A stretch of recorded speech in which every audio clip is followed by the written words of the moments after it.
너는 도대체 언제 철이 들거니? 엄마, 나 좀 내버려둬요. 내 인생 내가 알아서 할게요. 내 눈에 흙이 들어가기 전까지는 더 이상 안 되겠어. 당장 집에서 나가. 꼴도 보기 싫구나. 자녀의 성장을 보는 건 모든 부모에게 큰 기쁨일 것입니다. 특히 걱정을 많이 하던 자녀일수록 바르게 자라는 모습은 큰 뿌듯함을 줄 텐데요. 오늘 소개해드릴 사연은 한국으로 쫓아낸 막내딸에게 놀라운 변화가 생겼다는 영국 여성의 경험담입니다. 말도 안 듣고 꿈도 없어 보였던 딸이 한국행으로 인해 몰라보게 달라졌다고 하는데요. 과연 그녀에게는 무슨 일이 있었던 걸까요? 영국 여성의 사연입니다. 감동시작 애청자 여러분. 영상 시작 전 좋아요와 불우이웃을 위해 끝까지 시청 부탁드립니다. 안녕하세요. 영국에 살고 있는 에이미입니다. 다소 제 개인적인 이야기를 한번 해보려고 해요. 하지만 달라진 막내딸을 자랑하고 싶은 마음이 앞서 서툴지만 전해볼까 합니다. 저는 영국에 살고 있어요.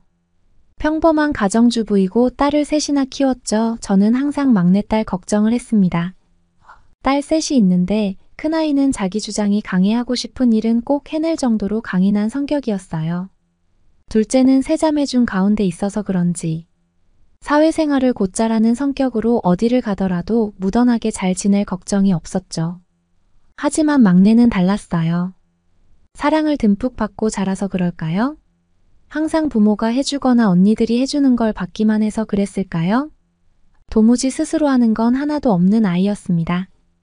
물론 기억을 더듬어 보면 처음부터 그랬던 건 아니었어요. 욕심이 강해 언니들이 하는 건 꼭 해야 직성이 풀리는 아이였거든요. 하지만 사춘기를 지나며 그런 성향도 전혀 달라졌습니다. 세상 모든 일에 흥미가 없는 것처럼 살았으니까요. 매 학기마다 학교에 불려가는 것도 모두 막내딸과 관련된 일뿐이었죠. 첫째, 딸은 학교에서 우수상을 도맡아 받을 정도로 인정받는 모범생이었습니다. 둘째, 딸은 큰애처럼은 아니지만 교내 행사가 있으면 인기투표로 여학생 대표를 도맡을 정도로 성격이 좋았죠. 그래서 학교에 불려가 선생님들을 만나 상담을 할 일이 없었습니다. 모두 알아서 잘했으니까요 하지만 막내는 달랐죠. 처음엔 성적이 나오지 않아 낙제할 수 있다는 경고였어요. 도무지 수업 시간에 집중을 안 하고 시험을 보더라도 답을 적어내지 않는다며 다루기 힘든 아이라고 말했습니다. 저는 당황했죠. 이 상황을 어떻게 받아들여야 하는지 알 수 없었거든요. 어떤 답변을 해야 하는지 막막했어요. 핑계를 대야 하는지 잘못했다는 말이면 될지 갈팡질팡했습니다. 그리고 도무지 이해할 수 없었죠. 집에서 그렇게 아나무인으로 지내는 건 아니었으니까요. 곧잘 자기가 해야 할 일도 하고 잘 지낸다고 생각했어요. 전과 달라진 점들은 사춘기라 지나가는 현상이라 여겼고요. 그래서 선생님께 연신 죄송하다고 말하고 집으로 돌아왔습니다. 그때 그 복잡했던 마음이 고등학교를 졸업한 이후에도 계속될 줄 몰랐습니다. 그게 시작이었거든요. 중학교를 거쳐 고등학교 진학한 이후에도 계속 같은 이유로 학교에 불려가야 했습니다. 졸업을 한 게 신기할 정도였죠. 그 지경이 되자. 저도 모르게 더 이상 막내에게 어떤 기대도 하지 않게 되었어요. 도무지 말을 듣지도 않고 뭐든 할 의지도 보이지 않았으니까요. 정말 겨우 낙제만 면할 정도로 졸업을 한 이후 집에만 머물렀어요.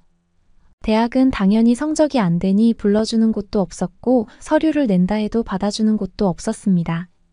그래도 영국 내에서는 고등학교 졸업으로도 취업할 수 있는 일들이 꽤 있어요. 물론 학력이 안 되니 아무래도 좋은 일자리를 얻기에는 한계가 있겠죠. 하지만 성인이 되면 스스로 돈을 벌어 생활하는 게 당연했기 때문에 대학을 진학하지 않은 이상 아르바이트를 하는 게 맞았어요. 적어도 자신의 용돈은 스스로 벌어야 했죠. 성인이 되었으니까요. 부모에게 손을 벌리는 건 어렸을 때나 하는 거잖아요. 하지만 막내는 달랐습니다. 취업도 안 하고 모든 흥미를 잃은 것처럼 집안에서 나올 생각을 안 했죠. 걱정되어 이런저런 이야기도 전해봤지만 듣기 싫다는 말만 하곤 했어요. 저와 막내딸의 사이는 점점 멀어지고 더 이상 제가 감당하기 싫은 지경에까지 도달하게 되었답니다. 부끄러운 이야기지만 내가 배 아파 낳은 자식이라도 감당이 안 되는 순간이 있는 것 같았어요. 물론 제가 잘못 키운 탓도 있겠죠. 첫째, 딸과 둘째, 딸이 스스로 잘 컸기 때문에 그런 언니들을 보며 알아서 잘하겠지. 라는 막연한 기대가 있었던 것 같습니다. 그러다 문득 특단의 조치가 필요하다는 생각이 들었어요. 우물 안 개구리처럼 집안에만 있는 것이 아니라 세상이라도 구경하며 조그마한 변화라도 생기길 바랐습니다. 그렇다고 아무 곳이나 보낼 수 없었죠. 가란다고 갈 아이도 아니었으니까요. 그때 한국으로 시집간 첫째 딸이 생각났어요. 첫째 딸은 변호사였는데요. 로펌에서도 상당히 인정받고 소위 잘 나가는 저희 자랑스러운 딸이었답니다. 아직 결혼할 나이가 아니라 생각했는데 30살이 되기도 전에 결혼하겠다고 한국인 사위를 데려왔어요. 대학 동기로 사위를 만났는데 영국에서 경력을 쌓고 회사를 다니다 한국에서 좋은 기회에 이직 제의가 들어와 한국으로 들어간다는 말을 했대요. 사위가 한국으로 돌아가면 다시 볼 수 없다는 생각을 하자 사랑했다는 걸 느끼게 되었고 결혼을 결심하게 되었답니다. 첫째, 딸도 사위도 서로 사랑하는 감정은 있었지만 현실에 집중하고 싶었고 사는 나라가 다르니 누구도 서로 말을 꺼내지 못했던 거죠. 하지만 결국 헤어질 수 없다는 생각에 마음을 터놓게 되었고 결혼을 해 한국으로 함께 가자는 결론에 이르게 되었대요. 여하튼 그렇게 결혼한 첫째, 딸은 한국에서 2년째 잘 지내고 있습니다. 그래서 막내딸을 한국에 보내고 싶었어요. 눈앞에서 빈둥거리는 건 못 보겠고 그렇다고 어디서 뭘 하는지 확인도 안 되는 곳에 보낼 수 없었으니까요. 딸에게 말도 안 하고 비행기표를 끊어왔어요. 그리고 침대에서 아무것도 안 하고 누워있는 막내딸에게 내던졌죠. 한국에나 가 그런데 오히려 막내딸은 오랜만에 큰언니를 보러 간다고 좋아했어요. 전 내쫓는다는 느낌으로 비행기표를 사왔는데 말이죠. 도무지 대책에 안 서는 저 아이를 어쩌면 좋을까? 머리가 아파오더군요. 첫째, 딸에게 전화했어요. 첫째, 딸은 웃으며 한국에서 많은 이야기도 해보고 같이 지낼 테니 걱정하지 말라고 답했죠. 그나마 위안이 되었어요. 저를 대신해 제 고민 덩어리를 맡아줄 첫째, 딸이 있어서 다행이라고 생각되었거든요. 그렇게 막내딸은 한국으로 떠났습니다. 한동안 눈앞에 보이던 골칫거리가 사라지자 해방된 느낌이 들었어요. 둘째, 딸은 대학원을 다니며 아르바이트도 하고 자기 시간을 잘 보내고 있었거든요. 그래서 집에서 신경을 쓸 사람이 없었죠. 저나 신랑이나 각자 시간을 잘 보내고 있었으니까요. 그렇게 한 달이라는 시간이 어느덧 흘렀습니다. 중간중간 막내딸이 궁금했어요. 하지만 집에 전화 한 통 없는 게 괘씸해서 저 역시 전화하지 않았죠. 첫째, 딸이 전화해 막내는 잘 지내고 있으니 크게 걱정 말라는 소식만 간간히 들을 수 있었습니다. 그렇게 몇 달이 흘렀어요. 정말 오랜만에 막내딸 목소리를 들을 수 있었습니다. 상당히 들뜬 목소리로 저에게 전화를 걸어 꿈이 생겼다는 말을 해주었거든요. 저는 제 귀를 의심했어요. 하고 싶은 게 생기다니 맙소사 믿기 어려웠죠. 막내딸은 제빵사가 되고 싶댔어요. 빵 만드는 기술을 배우고 싶은데 큰언니가 제빵 학원을 끊어줘서 요즘 거기 다니느라 시간 가는 줄 모르게 지내고 있대요. 저는 신기했어요. 중학교 이후 흥미를 느끼는 걸 단 한 번도 본 적이 없거든요. 그런데 한국에 간 지 약 4달 만에 꿈이 생기고 무언가를 배우고 있다는 게 믿어지지 않았습니다. 전혀 와닿지 않았죠. 그래서 한국으로 가는 비행기표를 끊었어요. 정말 막내딸이 하고 싶은 꿈이 생긴 건지 아니면 한국에 더 있고 싶어서 핑계거리를 만든 건지 알 수 없으니까요. 저는 그 정도로 막내딸에 대한 믿음이 하나도 없었거든요. 그렇게 한국에 도착하고 마중 나온 큰딸과 함께 큰딸의 집으로 출발했습니다. 집에 도착하니 막내딸과 사위의 여동생인 사돈처녀가 있었어요. 결혼식 때 보고 오랜만에 다시 보는 사돈처녀는 저를 반갑게 맞아주었죠. 사돈처녀가 막내딸보다 1살 많았는데 둘은 친구가 된 것 같았어요. 영어를 곧 잘하는 덕분에 둘은 마음을 터놓을 정도로 죽이 잘 맞는 것 같았습니다. 둘이 하는 이야기를 듣고 있는데 사돈처녀가 저에게 커피 한 잔을 내주었어요. 바리스타 공부를 하고 있는데 맛이 어떠냐고 물었죠. 마셔보고 품평을 해준다면 상당히 많은 도움이 될 거라는 말도 덧붙였어요. 저는 이 상황이 재밌었답니다. 마치 소꿉놀이를 하는 것처럼 막내딸과 사돈처녀는 죽이 잘 맞았거든요. 커피가 나오고 얼마 지나지 않아 막내딸이 만든 빵도 함께 맛볼 수 있었죠. 알고 봤더니 둘이 장사를 하겠다고 작정했더라고요. 사돈처녀는 커피를 담당하고 제 막내딸은 빵을 담당하겠다면서요. 그래서 그런지 둘은 집에서도 노는 게 아니라 무언가를 연구하며 만들기를 반복하더라고요. 그 모습을 보는데 참 좋아 보였어요. 막내딸이 공부를 한다고 했으면 말렸을지 몰라요. 공부에 대한 흥미도 없고 학창시절 때 늘 낙제와 가까웠던 아이였기 때문에 시간 낭비만 할 것 같았거든요. 하지만 배운 지 한 달 되었다며 수줍게 내민 빵은 제법 맛있었습니다. 영국에서 먹었던 빵보다 훨씬 더 담백하고 맛있었어요. 요리에 흥미가 있고 재능이 있는지 몰랐는데 제대로 배운다면 꽤 괜찮은 제빵사가 될 거라는 기대를 저도 모르게 하고 있더라고요. 그 후 막내딸은 사돈처녀와 일정이 있다며 나갔는데 집에만 머물던 딸이 집 밖으로 나가는 모습을 보고 있자니 이상한 기분이 들었습니다. 그리고 한국으로 보내길 잘했다는 생각이 들었죠. 막내딸이 어떻게 변한 건지 모르겠지만 완전히 달라져 있었거든요. 그리고 한국 자체도 막내딸이 새로운 인생을 계획하기에 참 좋은 조건을 갖고 있다는 생각이 들었습니다. 영국이었다면 대중교통을 이용해 시내로 나가는 게 상당히 번거로워요. 자동차를 사줘야 했을 거예요. 하지만 막내딸의 평소 행실을 돌이켜본다면 저는 당연히 사주지 못했을 것 같아요.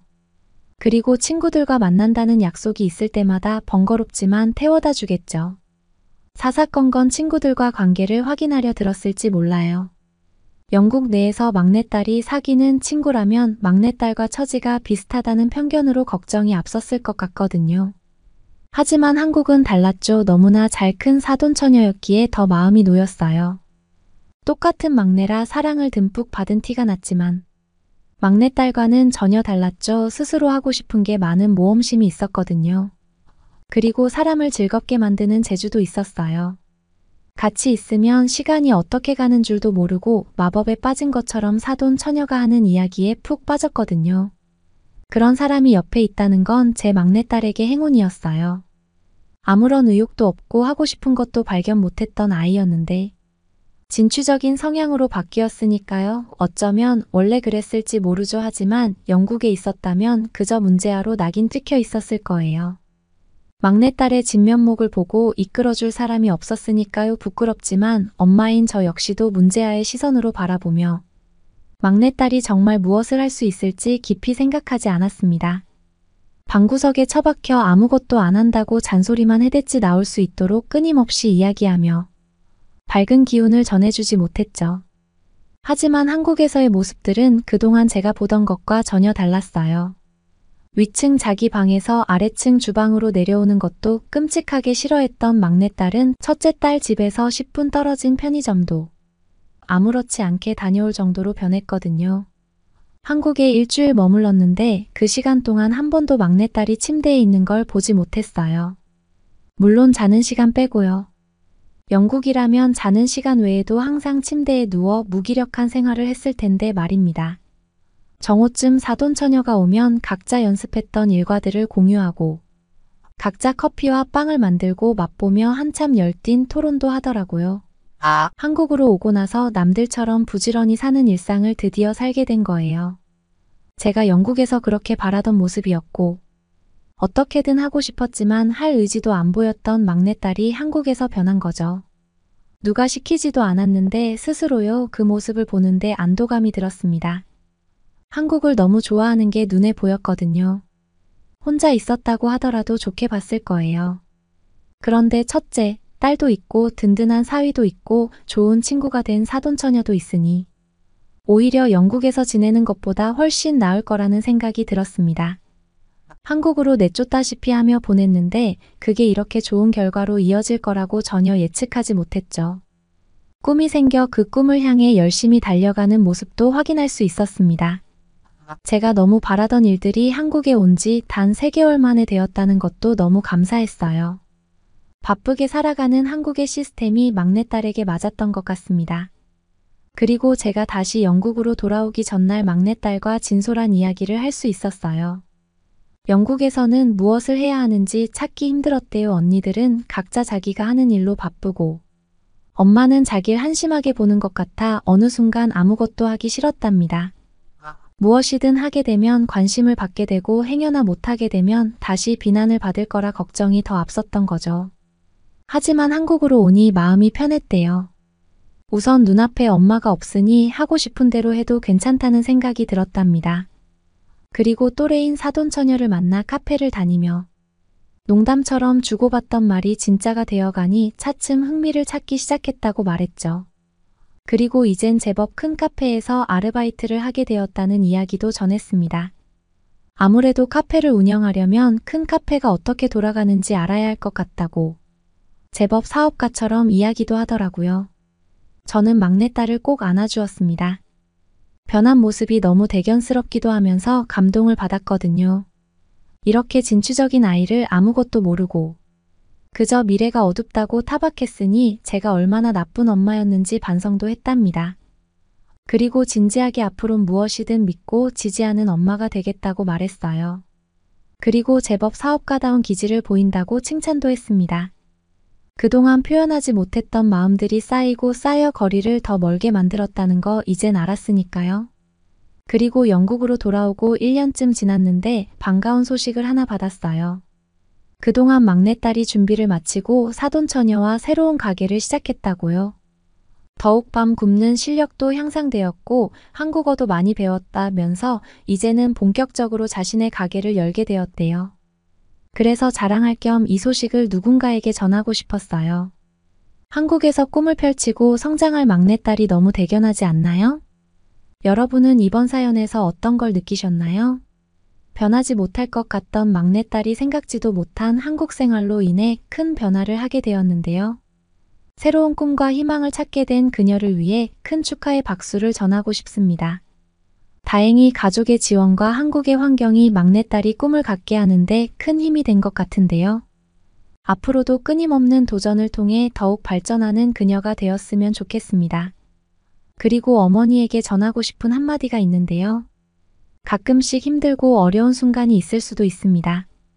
이때에도 막내딸을 향한 지지와 격려를 끊임없이 보내주시기 바랍니다. 부모에게 받는 지지와 응원은 언제나 자녀에게 큰 힘이 되기 때문이니까요. 그러면 더욱 감동적인 다음 사연으로 넘어가겠습니다. 저 좀 도와주세요. 헬프미. 거기 누구 없나요? 5명의 괴한에 둘러싸인 영국에서 온 여대생은 괴한들의 모습에 아무도 나서지 않아 결국 끌려가게 되었는데요. 한국에 방문한 이 학생들은 과연 어떻게 되었을까요? 오늘 사연 시작하겠습니다. 안녕하세요. 저는 영국 런던에 위치한 옥스포드 대학교에 다니고 있는 제니퍼입니다. 저희 부모님은 교육에 관심이 많으시며 저 또한 그런 부모님의 뜻에 따라 공부를 열심히 했기 때문에 이번에 옥스포드 대학교 법학과에 입학할 수 있게 되었어요. 옥스포드 대학교는 타 공립대학교에 비해 교육비가 비싼 편이지만 외국인 유학생의 경우 장학금 지원 제도가 잘 되어 있어서 이곳에는 아시아계 학생이 상당히 많은 비중을 차지합니다. 제가 이곳을 선택한 이유 중 가장 큰 장점은 3학기제로 다른 곳보다 졸업이 빠르고 학생 수와 교수대 비율이 다른 학교에 비해 매우 낮아 정말 1:1 코칭처럼 받을 수 있다는 점이 매우 좋았어요. 법학과가 특히 유명한데요. 이곳 학생은 방학을 이용하여 로펌에서 인턴으로 일할 수 있는 기회가 생겨요. 글로벌 모의 재판 대회도 학교 지원으로 참여할 수 있고요. 그래서 학교에서는 소규모 코칭처럼 그룹 수업과 토론이 많이 있어요. 다양한 나라에서 온 학생들과 어울릴 일도 아주 많았죠. 그래서 저희 팀에서는 이번에 국제모의 재판경연대회에 참석하기로 했는데 올해는 한국의 서울대학교라는 곳에서 열린다고 하네요. 우리는 이곳에 참석하기로 해서 들뜬 마음에 열심히 경연대회 준비를 하고 있었어요.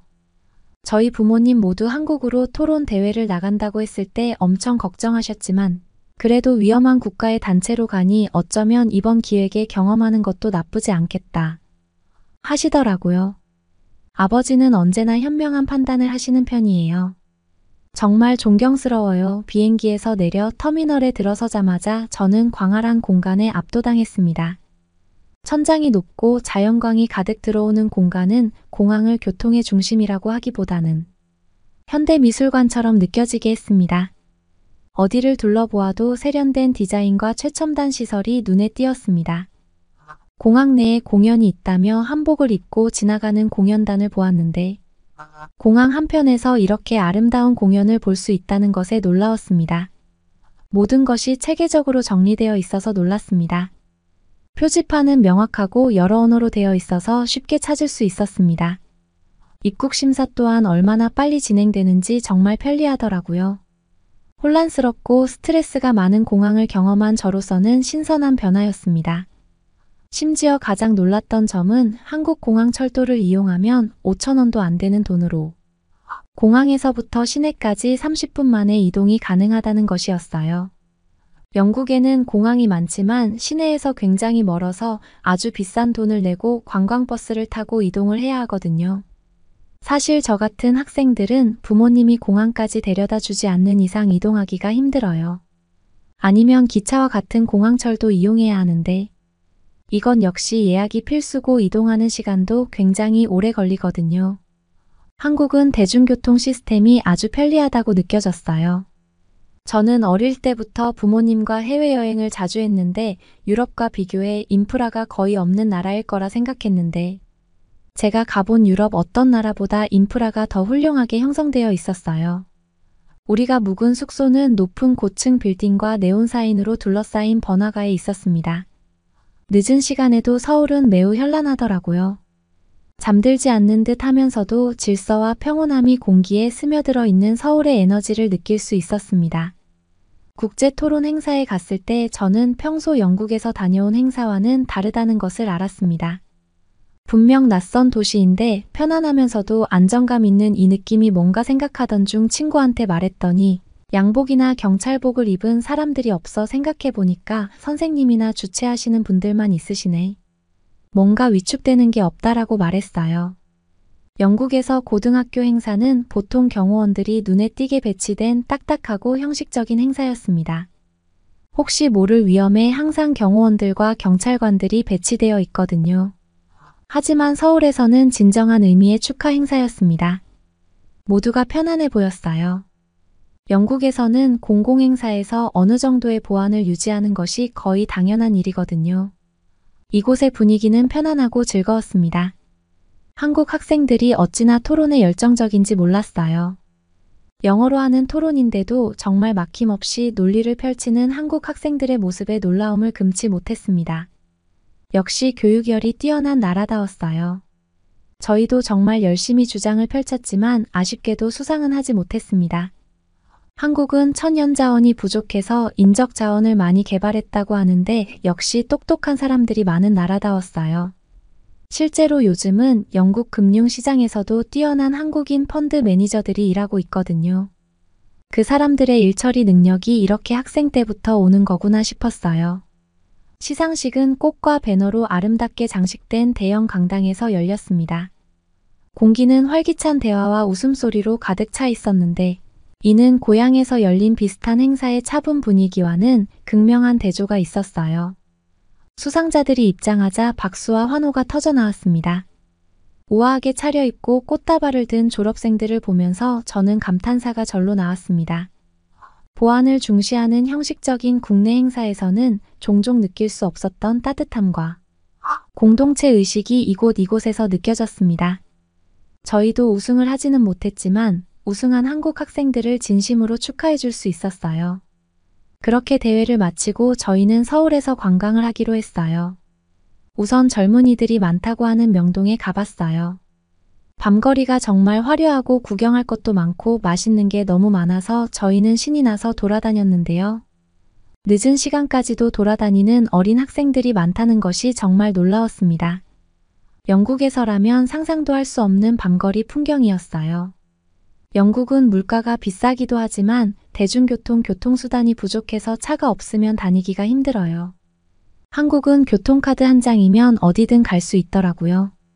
그렇게 저는 태어나 처음으로 늦은 시간까지 거리를 거닐고 맥주도 마시고 쇼핑도 하고 즐거운 시간을 보냈어요.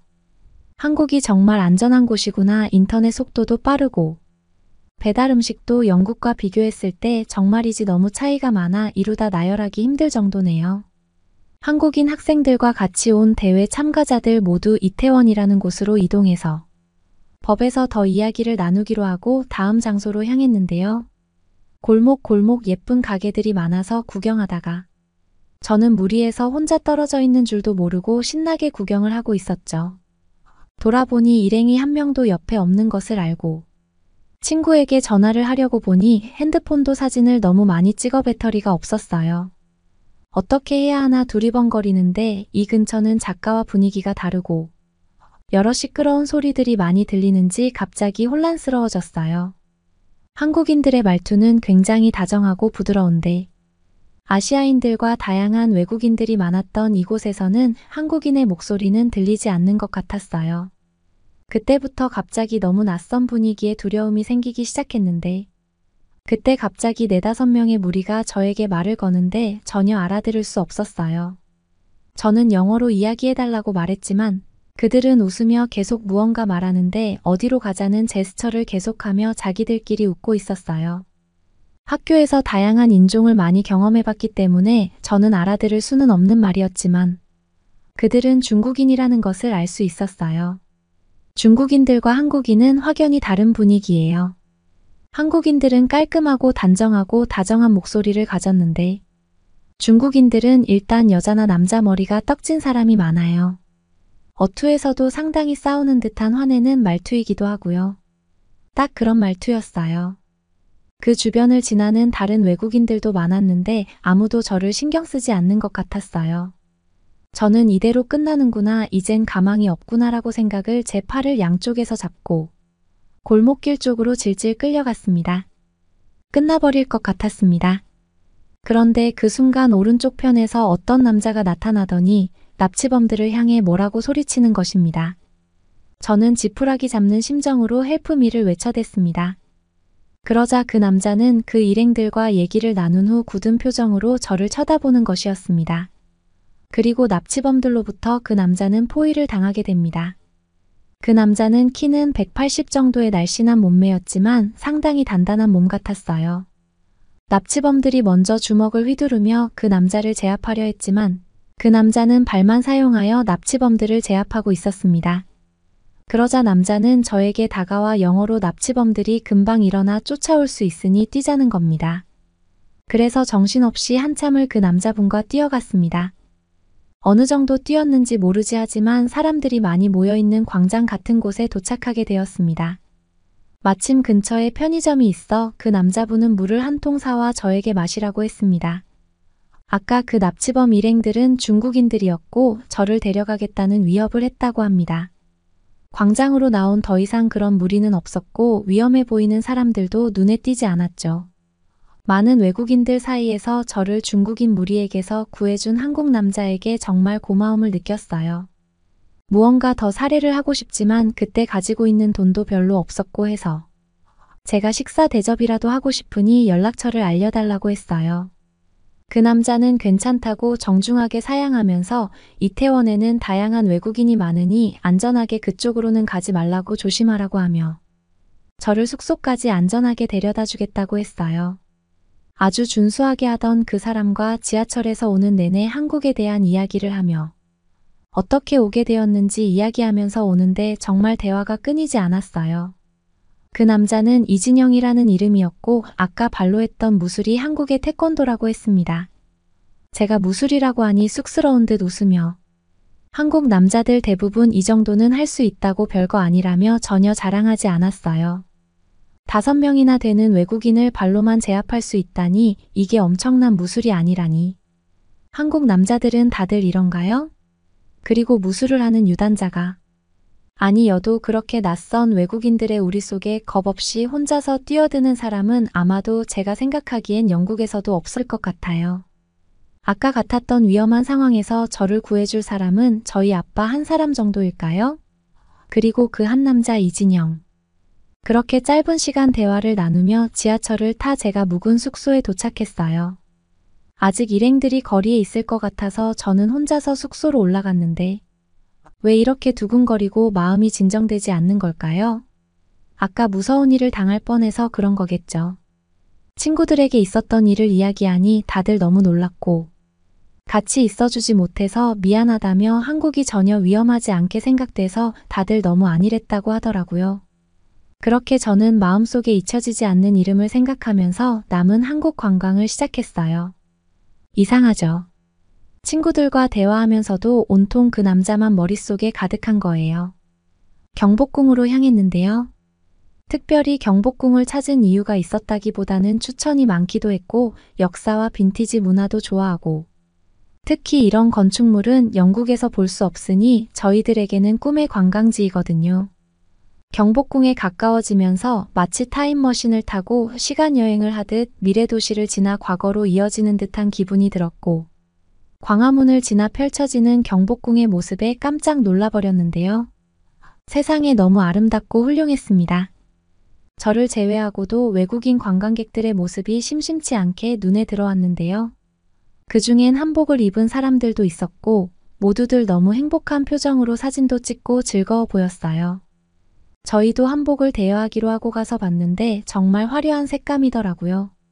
사이즈도 다양하게 입을 수 있는 조이는 형식의 옷이다. 보니 누구나 입을 수 있겠더라고요.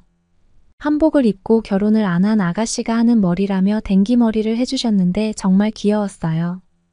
여유롭게 경복궁 내부를 구경하며 시간을 보내다가 고궁박물관도 들려보았는데요.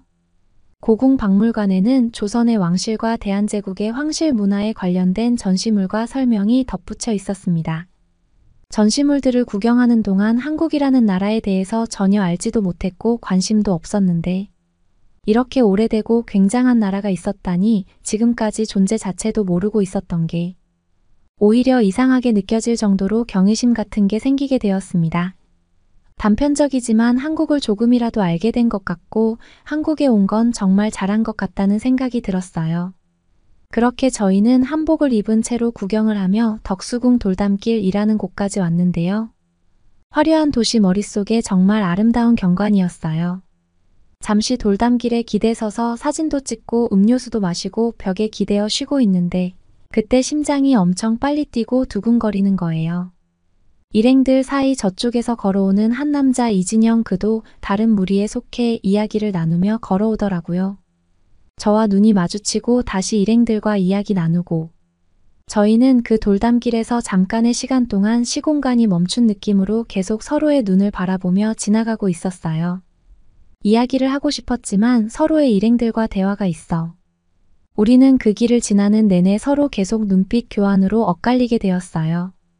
마음속으로는 따라가서 연락처를 물어보고 싶었지만 그도 일행과의 이야기 중이라 끊지 못하는 듯 보였고 저 또한 그래서 서로를 눈으로만 따라갔어요. 이내 눈앞에서 멀어지고 보이지 않을 때쯤 저는 갑자기 눈물이 한 방울. 이렇게 아쉬울 거면 아까 잡고 물어볼 걸 하는 속상한 마음이 들었는데 어쩔 수 없었어요. 저는 다시 일행들과 다음 장소로 가기 위해 발길을 돌리는데 그때 마침 저 뒤쪽에서 번개 같은 속도로 뛰어오던 그가 보였어요. 그의 연락처가 적힌 쪽지를 제 손에 쥐어주며 연락하라고 하고는 다시 인파들을 해치고 그는 일행에게로 갔어요. 그때 친구들이 다들 무슨 일이냐며 저를 보고 물어봤는데 저는 얼떨떨해서 한참 지나 친구들에게 사실을 말하니 다들 축하해주며 진영 씨가 너무 멋있다고 칭찬하더라고요. 영국으로 돌아가기까지 3일의 시간이 있었고 우리는 매일 만났어요. 처음 드는 이런 감정을 절대 놓칠 수 없다는 생각으로 매일 만났고 불타오르는 사랑을 느꼈어요. 제 인생의 처음 그러니까 첫사랑이랍니다. 저는 그 전에 공부만 했고 연애는 시시하다고 생각했던 사람이에요. 딱히 마음에 드는 친구도 없었고요. 그래서 누굴 사귀어 볼까 하는 마음이 아예 없었던 게 사실이에요. 성인이 돼서 아름다운 사랑을 하고 싶다 생각했었죠. 그렇게 서울을 떠나게 되었고 저희는 짧은 8분 만남을 뒤로하고 연락하며 서로를 그리워했어요. 영국에 도착하니 전혀 공부도 안 되고 이미 저는 마음이 한국을 향해 있었어요. 마음이 너무 힘들었어요. 살면서 처음 느껴보는 이런 감정에 저는 도저히 공부를 할 수도 예전처럼 지낼 수도 없었습니다. 그 사실을 안 부모님께서 제가 왜 그런지 이야기하자고 하셨고 저는 진영 씨에 대해 말씀드렸어요. 저희 아빠는 다정하고 현명한 사람이라 저를 이해해 주실 줄 알았어요. 하지만 너무 완강히 반대하시며 그런 후진국이 아시아 남자를 만나는 것을 용납할 수 없다며 저에게 처음으로 화를 내셨어요. 아버지는 저와 가족에게 더없이 좋은 사람이지만 아시아인을 무시하는 마음이 뼈속 깊이 있는 것 같았어요. 대화 자체가 안 되었죠. 그렇게 일상생활 자체가 안 되어 점점 우울감에 빠지는 저를 보고 부모님은 다시 생각하셨던 것 같아요. 저는 자꾸 집중도 안 되고 마음이 힘들어 수업도 잘 안 듣게 되고 해서 한국어라도 배워보자는 생각이 들더라고요. 그렇게 하니 좀 숨이 쉬어질 것 같았어요. 한국어를 배우다 보니 한국 문화에 대해 자연히 알게 되었고 더욱 한국이 그리웠습니다. 그렇게 저는 한국으로 가서 남은 학부를 마칠 수 있는 방법을 찾고 이곳에서의 우수한 학교 생활을 마무리한 채 한국의 교환학생이 되기로 했습니다. 저희 두 부모님께서는 이토록 열심히 공부하는 보고 더 이상 말릴 수 없다고 생각하셨나 봐요. 다시 찾은 한국은 여전히 아름답고 포근했으며 깨끗하고 안전한 곳이었어요. 저는 학교 생활을 시작했고 진영 씨와 한국에서 다시 만나 우린 더욱 커져버린 마음을 확인하고 사랑을 키워나갔습니다. 공부하는 모습, 데이트하는 모습, 한국의 다양한 모습들을 부모님께 보여드리고 안심하시도록 말씀드렸어요. 부모님은 특히나 한국의 밤거리가 그렇게 안전하다는 것이 믿기 어려워했어요. 늦은 시간까지도 그렇게 젊은 아가씨들이 길에 돌아다닌다는 것을 보고 놀라시곤 하며 반짝반짝 예쁘죠 나쁜 서울의 야경에 감탄하셨습니다. 더군다나 5명의 치안으로부터 저를 구해준 진영에 대해 깊은 믿음이 생겨 더없이 고마워하셨고요. 점점 커져가는 둘의 마음을 진영의 부모님께도 말씀드리고 저희는 결혼을 준비하겠다고 말씀드렸어요. 양가 부모님이 정식으로 허락하시고 둘의 건강한 관계를 보시고 인정할 수 있을 때까지 기다리겠다고 말이죠. 진중하고 굳은 진영의 모습에 저희 부모님은 크게 감동하셨어요. 그래서 둘만의 약혼식을 올리고 반지를 끼워주며 평생 지켜주겠다고 하는 모습을 영상으로 남겨 간직하게 되었어요. 이렇게 한국에 와서 진영을 만나게 된 것도 한국에서의 여행은 우리에게 잊을 수 없는 추억을 남겼고 이 나라의 특별함을 알게 해주었습니다. 우리는 한국의 밤거리가 주는 안전함과 평온함을 다시 한번 감사하게 생각했습니다. 이곳에서의 경험은 우리 가족에게 큰 의미가 되었고 앞으로도 오래도록 기억에 남을 것입니다. 저와 진영 씨는 이제 곧 결혼을 준비하고 있고 저희 부모님을 한국에 모셔오기로 했습니다. 앞으로 한국에서 펼쳐질 미래가 너무나도 기대됩니다. 지금까지 저의 긴 이야기를 들어주셔서 감사합니다. 오늘의 이야기 여러분은 어떻게 들으셨나요? 국제연합기구 UN 조사를 따르면 선진국 중 가장 밤거리가 안전한 나라로 한국이 1위를 차지했습니다. 낮은 범죄율과 경찰의 적극적인 활동 그리고 높은 시민의식 덕분인데요. 다른 나라에서는 소매치기와 같은 경범죄는 물론 성폭력이나 강도 살인과 같은 강력 범죄의 발생 비율이 높고 심지어 마약이나 범죄 조직과의 접촉 가능성도 있어 여행 시민의 안전을 위협하고 있다고 합니다. 위험과 불안이 도사리고 있는 다른 나라에서는 마음 편히 여행하는 것도 힘들겠네요. 한국에서의 여행을 계기로 한국에서의 삶을 결심하게 된 제니퍼 씨와 그 가족에게 환영과 응원의 말씀을 전하고 싶다면 댓글로 남겨주세요. 그러면 더욱 재미있는 다음 사연으로 넘어가겠습니다. 저보고 한국에 가라고요? 중국보다 환경이 훨씬 안 좋을 텐데. 거기서 또 어떻게 버티냐고요? 여기 회사에서 온 전화를 받고 절망에 빠진 글래머러스한 몸매를 가진 이탈리아 여성이 있습니다. 이 여성이 한국에 대해서 왜 이렇게 편견을 가지게 된 건지 한번 알아보러 가실까요? 안녕하세요. 저는 이탈리아 밀라노 출신의 25세 루다입니다. 유명 패션 브랜드에서 해외 마케터로 일하고 있어요. 지난 겨울 회사에서 중국 상하이로 2개월간 출장을 보내더라고요. 해외 경험을 쌓을 수 있는 기회라고 생각해 설렘 반 걱정 반으로 짐을 꾸렸죠. 밀라노의 화창한 겨울 날씨와는 달리 상하이는 좀 춥다고 들었거든요. 하지만 새로운 도전에 대한 기대감으로 가득 차 긍정적인 마음가짐으로 비행기에 올랐어요. 비행기 창 밖으로 상하이의 도심이 보이기 시작했어요. 높이 솟은 마천루와 화려한 네온 사인들이 눈에 들어왔죠. 이국적인 풍경에 마음이 설레면서도 과연 저 큰 도시에서 잘 적응할 수 있을지 약간의 두려움도 느껴졌어요. 하지만 한편으론 새로운 문화를 경험하고 시야를 넓힐 수 있는 기회라고 생각하니 기대감이 더 컸죠. 푸동국제공항에 도착해 입국 심사를 받고 짐을 찾아 밖으로 나왔어요. 그런데 제 예상은 빗나가기 시작했죠. 입국장을 나서자마자 매캐한 스모그 냄새가 코를 찔렀어요. 상하이의 공기 오염 문제는 익히 들어 알고는 있었지만 이 정도일 줄은 몰랐거든요. 마스크를 챙겨오길 잘했다는 생각이 들더라고요. 공항에서 시내로 이동하는 내내 창 밖으로 보이는 건 뿌연 안개뿐이었죠. 멀리 보이는 높은 빌딩들도 흐릿하게만 보일 정도였어요. 상하이의 랜드마크인 동방명주라던가 황구금융 중심의 초고층 빌딩들도 대기 속에 파묻혀 제 모습을 드러내지 않았죠. 웰컴 투 상하이라는 도로변 푯말이 아니었다면 상하이에 와 있다는 걸 잊을 뻔했어요. 차창 밖으로 보이는 도로 위 차량들은 비좁은 차선을 아슬아슬하게 주행하고 있었어요. 그것도 엄청난 스피드로요. 서로 빵빵거리며 경적을 울리는 소리가 귀를 때렸죠. 뒷좌석에 앉아있는데도 위험할 것 같은 기분이 들더라고요. 운전석에 앉아있는 운전사의 테크닉이 대단해 보였어요. 밀라노에서는 상상도 할 수 없는 진풍경들이었죠. 가이드북에 소개된 예쁜 야경 사진들이 머릿속을 스쳤지만 막상 창 밖으로 보이는 건물 네온사인 간판들의 화려한 불빛과 어우러진 혼잡한 거리뿐이었어요. 건물 입구에서 호객행위를 하는 노점상들, 허름한 간판이 내걸린 식당들, 밀라노의 세련된 도심 풍경과는 사뭇 달랐죠. 아무래도 관광객들이 가는 번화가와는 거리가 멀어 보이는 동네 같았어요. 밀라노의 여유로운 교외에서 자란 제가 상하이의 북적이는 거리를 보고 받은 충격이란 마치 딴 세상에 온 것 같다야요. 게다가 날씨까지 습하고 쌀쌀해 기분이 다운되더라고요.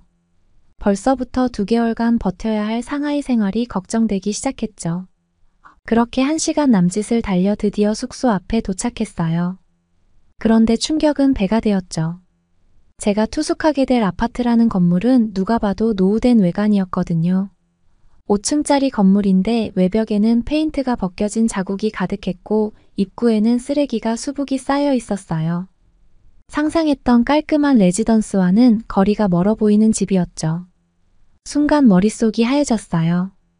설마 회사에서 나한테 이런 곳을 준비해 준 건 아니겠지? 라는 의문이 들면서도 동시에 혹시 택시 기사가 잘못 데려다 준 건 아닐까 생각도 들더라고요. 망설이다 옆에 있던 가이드에게 물어봤죠. 제가 머물 곳이 맞냐고요. 가이드는 고개를 끄덕이며 이곳이 회사에서 준비해 준 숙소라고 말하더라고요. 천천히 말해줘서 간신히 알아들을 수 있었어요. 사실 상하이에서의 숙소가 밀라노처럼 넓고 깨끗할 거라고 기대하진 않았어요. 하지만 적어도 외관이라도 깔끔하고 위생적일 줄 알았죠. 이 정도일 줄은 상상도 못했던 거예요. 짐을 들고 아파트로 걸어 들어가는데 마음이 심란해지더라고요. 계단을 오르며 아파트 내부를 둘러봤어요. 어두컴컴하고 좁은 복도는 한 사람이 겨우 지나갈 수 있을 정도였고 천장에는 거미줄이 잔뜩 쳐져 있었죠. 계단 역시 낡고 깨져 있어 위태로워 보였어요. 벽에는 알 수 없는 낙서들까지 빼곡했죠. 숙소 내부도 외관 못지않게 엉망진창이더라고요. 저는 절망감에 휩싸였어요. 눈 뜰 곳이 없을 정도로 어수선하고 불결한 환경에 머물러야 한다니 솔직히 받아들이기 힘들었죠. 밀라노에서의 일상이 그리워지기 시작했어요. 이런 곳에서는 도저히 못 살겠어. 당장 짐을 싸서 다른 숙소를 알아봐야겠어 라는 생각까지 들더라고요. 복도 끝에 위치한 제 방 앞에 섰어요. 한숨을 내쉬며 문을 열었죠. 눈앞에 펼쳐진 풍경은 더욱 충격적이었어요. 왜 그 방을 배정받았는지 이해가 가더라고요. 바닥과 천장, 벽에는 먼지와 얼룩이 잔뜩 끼어 있었고 낡은 가구들은 삐걱대는 소리를 내며 덜컥거렸죠. 공기 중에는 퀴퀴한 냄새가 진동하고 있었는데 아무래도 이전 투숙객이 담배를 피워댄 흔적인 것 같았어요. 하지만 더 큰 문제는 따로 있었죠. 아무리 히터 스위치를 올려도 방 안의 온도는 꿈쩍도 하지 않더라고요. 한겨울인데 난방이 안 된다니 냉동고 안에 들어앉은 기분이었어요. 게다가 화장실과 부엌 큰 다른 투숙객들과 공용으로 사용해야 한다고 하니 프라이버시는 기대할 수도 없겠더라고요. 혼자만의 공간에서 편히 쉴 수 있으리라 기대했던 제 예상은 완전히 빗나갔어요. 도무지 적응하기 힘들 것 같은 환경들 앞에서 저는 무력감을 느꼈죠. 차라리 번화가 외곽에 깨끗한 숙소를 구하는 게 나았을까 하는 후회 섞인 생각이 스쳐 지나갔어요. 하지만 이미 늦은걸요. 다음 날부터 본격적으로 업무에 투입될 예정이라 숙소를 옮길 겨를도 없었거든요. 한숨만 푹푹 내쉬며 짐을 풀기 시작했죠. 상하이에 도착한 첫날의 충격은 여기서 그치지 않았어요. 저는 다음날 아침 출근을 위해 일찍 아파트를 나섰어요. 상하이 사무실은 숙소에서 꽤 먼 곳에 있었거든요. 밀라노에선 지하철로 30분이면 넉넉히 출퇴근할 수 있는 거리를 상하이에선 무려 1시간이나 잡아야 한다고 하더라고요. 자고로 긴 출퇴근 시간은 피곤함을 배로 느끼게 하잖아요. 벌써부터 상하이에서의 일상이 고될 것 같다는 생각이 들었죠. 상하이에서의 첫 출근길 저는 두 눈을 비비며 아파트에서 나왔어요. 어제의 충격으로 제대로 잠을 이루지 못했거든요. 밀라노에서처럼 가볍게 에스프레소 한 잔을 즐길 새도 없이 허겁지겁 아파트를 나서야 했죠. 아무래도 낯선 도시에서 길을 헤맬까봐 두려웠던 거예요. 역시나 만원 지하철에 올라타는 순간부터 정신없이 떠밀리고 치이더라고요. 출근 시간대라 그런지 사람들로 북적였고 역사는 마치 전쟁터 같았어요. 승강장은 발 디딜 틈 없이 꽉 차 있었고 열차에 탑승하려는 사람들로 인산인해를 이뤘죠. 밀라노 지하철과는 비교할 수 없을 정도로 혼잡한 수준이었어요. 이렇게 많은 사람을 한 번에 마주하는 건 처음이라 숨이 막힐 지경이었죠. 겨우겨우 전동차에 탑승해 손잡이를 잡고 서 있는데 귀를 간지럽히는 중국어 안내방송이 흘러나오기 시작했어요. 영어 안내는 없었죠. 당황한 마음에 주위를 둘러봤는데 모두들 무표정한 얼굴로 안내에 귀 기울이고 있더라고요. 마치 로봇 같다야요? 적응된 일상인 건지 아니면 체념한 건지 낯선 환경에 적응하려 애쓰면서도 한편으론 불안감이 엄습해왔어요. 건너편에 붙어있는 노선도 정거장 명칭까지 모든 게 중국어뿐이라 읽을 수가 없었거든요.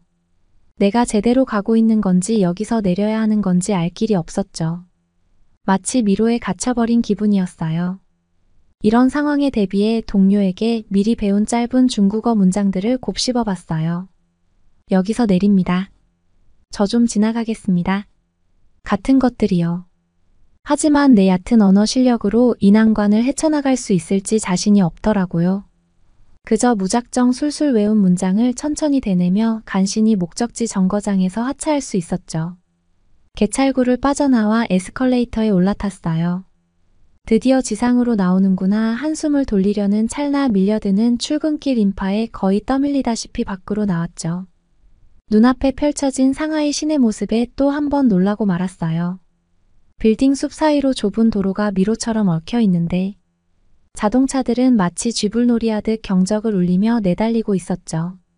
사람들은 무단횡단을 일삼았고 오토바이는 인도 위를 활보했어요. 질서라고는 찾아볼 수 없는 풍경에 머리가 어지러워질 지경이었죠. 간신히 사무실 건물을 찾아 엘리베이터에 올라탔어요. 밀라노에서는 출근길에 테라스에 앉아 카페라떼 한 잔의 여유를 즐길 수 있었는데 상하이에서의 출근길은 전쟁을 방불케 하더라고요. 체력 관리가 필수겠다는 생각이 들 정도였죠. 점심시간이 되자 팀원들과 함께 식당으로 향했어요. 잠시나마 업무에서 벗어나 숨통이 트일 듯 했죠. 그런데 식당에 들어서자마자 또 멘붕이 왔어요. 메뉴판이 온통 중국어 투성이라 뭘 먹어야 할지 알 수가 없었거든요. 울상이 된 제 모습을 보고 동료들이 먼저 나서서 음식을 주문해줬어요. 밀라노에서 즐기던 파스타나 피자 같은 음식은 눈 씻고 찾아봐도 보이지 않더라고요. 앞에 놓인 음식을 멍하니 쳐다봤어요. 뭔지 모를 고기와 해산물이 수북이 담긴 찌개 같은 음식이었죠. 젓가락을 들고 한 점 집어 먹어봤는데 이게 웬걸? 입안 가득 느껴지는 낯선 향신료 맛에 속이 울렁거리는 거예요. 되도록 티내지 않으려 했지만 도저히 먹기 힘들더라고요. 결국 죄송하다는 말과 함께 젓가락을 내려놓았죠. 오후 내내 프로젝트 자료에 파묻혀 일하다 보니 어느새 해가 저물고 사무실은 한산해졌어요. 굳은 어깨를 풀며 창밖을 바라봤죠. 상하이의 차가운 겨울 바람이 선뜻 밖으로 나가고 싶은 마음을 앗아갔어요. 열심히 일한 보람에 맥주 한잔 하고 싶은 마음이 굴뚝 같았지만 근처에 갈 만한 곳도 없어 보이고 중국 밤거리는 그다지 안전하지 않아서 밖에 나갈 엄두가 생기지 않더라고요. 퇴근 후 지하철역으로 걸어가는 길은 쓸쓸하기만 했어요. 골목길마다 낯선 간판들이 빼곡했고 음산한 분위기를 풍기는 술집들도 적지 않았죠. 이런 밤중에 택시를 잡기란 하늘의 별 따기였어요. 결국 인적 드문 지하철에 올라타고서야 긴장을 놓을 수 있었죠. 겨우겨우 아파트 앞에 도착했을 땐 밤 10시가 훌쩍 넘은 시각이었어요. 출근길의 낯선 풍경들, 중국어로 진행되는 회의, 입에 맞지 않는 점심, 밀려오는 피로감과 향수병. 마치 다른 행성에 와 있는 기분이었어요. 2개월간 버텨야 할 시간들이 너무나 멀게만 느껴졌죠. 밀라노에서의 편안했던 일상으로 돌아가고 싶다는 생각이 간절했어요. 하지만 프로젝트는 시작된 지 얼마 되지 않았고 아직 갈 길이 멀었죠. 다음 날 아침 상쾌함과는 거리가 먼 잠에서 깼어요. 한밤중에 우는 아기 소리에 놀라 잠이 깼던 거죠. 아무래도 옆집에서 들려오는 소리 같았어요. 밀라노의 조용한 아침과는 달리 벽 하나 사이의 이웃집 소음이 고스란히 들려오더라고요. 부스스 일어나 앉아서는 멍하니 창밖을 바라봤어요. 햇살 한 줄기 없이 잿빛으로 뒤덮인 도시의 아침이 저를 반겼죠. 출근 준비를 마치고 현관문을 열자 복도에서 비릿한 냄새가 풍겨왔어요. 어제 쓰레기가 치워지지 않은 탓이겠죠. 조심조심 계단을 내려가 건물 밖으로 나왔어요. 밀라노에서는 향긋한 에스프레소 향으로 가득한 아침 거리가 상쾌함을 안겨줬는데 상하이의 아침 거리는 매연과 음식 냄새가 뒤섞여 코를 찌르더라고요. 이리저리 치이면서 출근해 프로젝트 회의에 참석하고 자료 조사며 번역에 매달리다 보니 하루가 훌쩍 지나갔어요. 오늘도 어김없이 중국어 실력 부족으로 애를 먹었죠. 뜻은 알겠는데 입 밖으로 말이 나오지 않는 답답함이란 영어로라도 의사소통이 되면 좋으련만 회의가 중국어로 진행되다 보니 그마저도 여의치 않더라고요. 아파트로 돌아오는 길 밤거리를 걸으며 오늘 하루를 돌이켜봤어요. 프로젝트가 점점 힘겨워지고 있었죠. 중국어도 여전히 낯설고 문화 차이로 인한 스트레스도 만만치 않았어요. 하지만 겨우 이틀 지났을 뿐인데 벌써부터 지쳐선 안 되겠죠. 마음을 다잡고 내일을 준비해야겠다고 생각했어요. 밀라노에서의 낭만적인 일상과는 너무나 동떨어진 상하이 생활이 낯설고 버겁게만 느껴질 때가 많았죠. 문화와 언어의 장벽 앞에서 좌절하고 외로움에 울적해지기도 했어요. 상하이에서의 2개월은 길다면 길고 짧다면 짧은 시간이었지만 지금도 인상 깊었던 것이 상하이의 겨울이었어요. 상하이의 겨울은 정말이지 지독했죠. 아파트에 난방이 되질 않아서 잠잘 때면 코트를 껴입고 잤을 정도예요. 게다가 밖은 언제나 꿋꿋하고 추웠고요. 이불을 덮고서도 이가 딱딱 맞닿을 만큼 떨어야 했던 밤들이 지금도 생생하네요. 숙소에서뿐 아니라 사무실에서도 따뜻함을 느끼긴 어려웠어요. 건물 안이 썰렁하게 차가웠거든요. 온풍기를 틀어도 금세 꽁꽁 얼어붙는 느낌이었다야요. 하루 종일 책상에 앉아 일하다 보면 감기에 걸리기 십상이었죠. 컨디션 관리가 어려웠던 시기였어요. 한 번은 독감으로 며칠을 앓아 누웠던 적이 있었는데 아파트에서 지내는 게 고역이더라고요. 난방도 온수도 안 나오는 바람에 한겨울에 얼음물로 샤워를 해야 했거든요. 뜨거운 물 한 모금 마실 수 없어 입술은 바짝바짝 타들어갔고요. 정말 최악의 경험이었어요. 상하이 생활에 이골이 나기 시작할 무렵 뜻밖의 소식을 듣게 됐어요. 회사에서 저를 한국으로 발령 내준 거죠. 1년 동안 한국 시장을 개척하는 프로젝트에 합류하게 됐다고 하더라고요. 문득 떠오른 건 추운 겨울이었어요. 아, 상하이만큼 혹독하겠구나라는 생각에 벌써부터 움츠러들었다가요? 하지만 인천공항에 내리는 순간 달라진 건 공기뿐만이 아니었어요. 전혀 다른 세상이 펼쳐지는 듯 했죠. 공항은 깨끗하고 질서정연했어요. 밀라노의 리나테 공항 부럽지 않을 정도로 세련된 시설들, 친절한 직원들까지 상하이에서의 경험과는 전혀 딴판이었죠. 입국 심사를 마치고 밖으로 나와 한국인 동료의 안내를 받아 숙소로 향했어요. 밖은 영하 10도까지 떨어진 매서운 추위였지만 내심 상하이보다야 낫겠지라고 생각했어요. 근데 아파트 현관에 들어서는 순간 깜짝 놀랐네요. 실내가 따뜻하고 포근하더라고요. 이게 웬일일까요? 제 의아함을 눈치챘는지 동료가 웃으며 말해주더라고요. 바로 한국의 전통 난방 시스템인 온돌 덕분이라고요. 바닥 전체를 데워 열 손실을 최소화하고 효율을 높인 구조랍니다. 난방을 틀면 방 구석구석 고른 온기가 전해져 쾌적함이 남달랐어요. 상하이에서 하루 종일 냉골에 떨어야 했던 제게 온돌은 마치 혁신 같은 존재로 다가왔죠. 한겨울에도 포근함을 잃지 않는 공간이라니 정말 감사할 따름이었어요. 침대에 누워온 몸으로 전해지는 온기를 맛보는 순간 피로가 싹 가셨달까요? 다음날 출근길 또 한 번 감탄을 금치 못했어요. 상하이와 달리 한국의 대중교통은 질서정연하고 쾌적했거든요. 지하철 안에서 뒤죽박죽 떠밀리는 광경은 상상조차 할 수 없었어요. 모두가 질서를 지키며 차분히 탑승하는 모습에서 도시민의 성숙함이 엿보였죠. 회사 건물에 도착해서도 눈이 휘둥그레졌어요. 현대식 설계의 사무 공간은 밝고 따뜻했죠.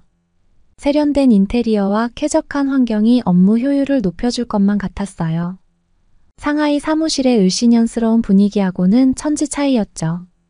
한국에서의 업무는 물 흐르듯 순조로웠어요.